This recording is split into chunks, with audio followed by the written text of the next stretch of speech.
আচ্ছা তোমরাই বলো, সুখে থাকতে গেলে প্রতিদিন ভাতের পাতে মাছ মাংস থাকাটা কি খুব জরুরি, নাকি প্রতিদিন নিত্য নতুন পোশাক আশাক পরাটা খুব জরুরি?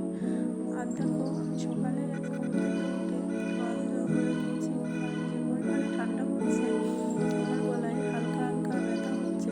তো এই জন্য আমি গরম জল করে নিয়ে জলটা একটা ফ্লাক্সের ভিতরে ভরে রেখেছি, যাতে করে আমি সারাদিন এই জলটা খেতে পারি, আর আমার গলার ব্যথাটা যাতে কম থাকে, এটা যাতে না বাড়ে।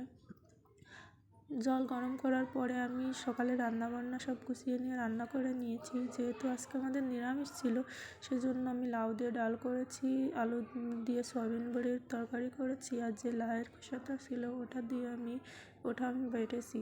খেতে অসম্ভব সুন্দর হয়েছিল, যেহেতু ভয়েসটা আমি খাওয়ার পরেই দিচ্ছি। তো এদিকে আমি সব কিছু সুন্দর করে গোছগাছ করে পরিষ্কার করে নিয়েছি।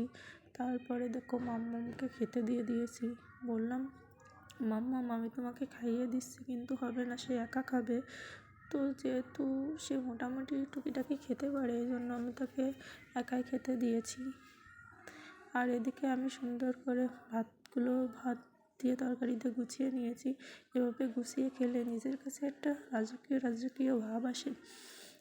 আর কথায় আছে না, যত্ন সহকারে আপনি যে কিছু করুন না কারণ একদিন না একদিন তার সাফল্য অবশ্যই আসবে। যেমন এই মরিচ গাছ, আমি যখন পাথর দিয়ে চারাগুলো লাগিয়েছিলাম, তখন সবাই আমাকে বলেছিল যে এই গাছে মরিচ হবে না, কিন্তু আমার মন বলছিল যে ঠিকই হবে। যত্ন করে আমি আস্তে আস্তে করে মরিচ গাছের গ্রোথও ভালো হয়েছিল। আর দেখুন, কাঙ্ক্ষিত সময়টি উপস্থিত হয়েছে, প্রচুর পরিমাণে ফুল এবং মরিচ ধরেছে গাছে, দেখতে অসম্ভব সুন্দর লাগছে।